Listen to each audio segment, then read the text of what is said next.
এখানেই কাটাতে হবে দেখছি, জায়গাটা বেশ নির্জন। কি রে তুই আমার কাছে নোংর ফেলেছিস যে বড়, আমার অনুমতি নিয়েছিস? আমি আমি হারু গো দাদা ঠাকুর, এই বন্যায় ভেসে বেড়াচ্ছি, আপনার কাছে একটুখানি আশ্রয় নিয়েছি, দয়া করে রাগ করবেন না। আশ্রয় নিয়েছিস ভালো কথা, কিন্তু আমার ঘুমটা ভাঙালি কেন? কত আরামে ঘুমোচ্ছিলাম।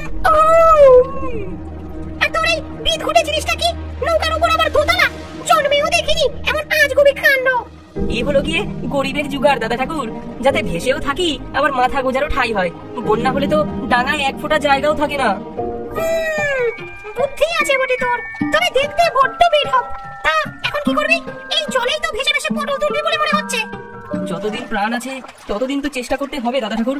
আচ্ছা, আপনি এই মাঝগাঙে অর্ধেক ডোবা গাছে একা একা কি করছেন? আর বলিস না, আমার পুরো ভূতের দল, মামদা, পেতনি, শাকচুন্নি কে কোথায় ভেসে গেছে জানি না।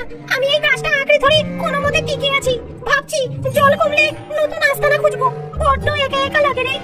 তাহলে এক কাজ করুন না দাদা ঠাকুর, আপনিও আমার এই নৌকা বাড়িতে চলে আসুন, দুজনে মিলেমিশে থাকা যাবে। আর তাছাড়া দুজন থাকলে পথটাও ভালো কাটবে, গল্প গুজব করা যাবে।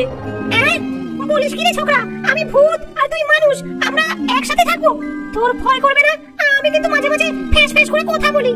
কেন নয়, বিপদের সময় আবার ভূত মানুষ কি। আসুন আসুন। ভূত হারুর দোতলা বাড়িতে উড়ে গিয়ে বসে পড়ে, আর হারুকে বললে খুব সুন্দর দোতলা বাড়ি বানিয়ে ফেলেছো।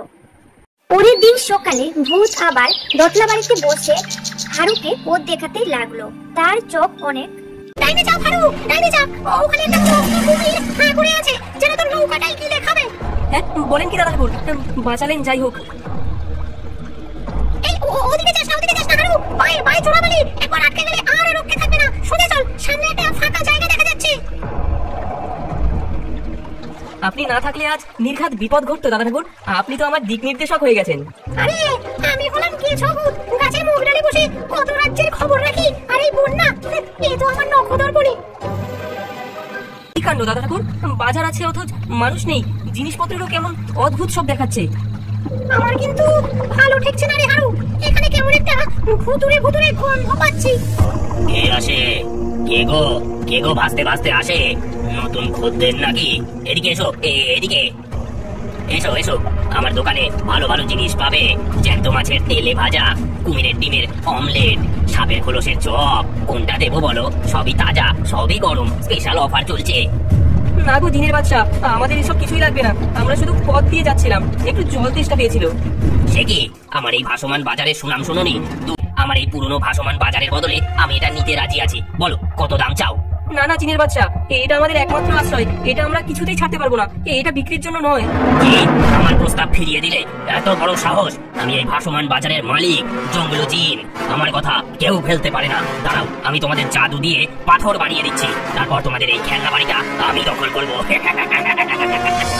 তোর নৌকার তলায় যে পুরনো মাছ ধরা জালটা আছে না, যেটা তুই ফুটো সারানোর জন্য রেখেছিলি, সেটা এক্ষুনি ছুঁড়ে মার ওর দিকে, তাড়াতাড়ি।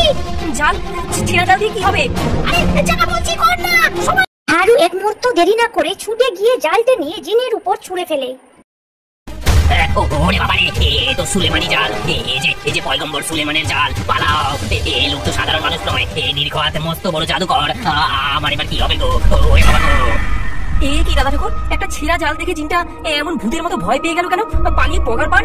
আরে বোকা, ওটা যে পয়গম্বর সুলেমানের জাল নয় তা তো আমি আর তুই জানি, কিন্তু এই বোকা জিনটা জানে না।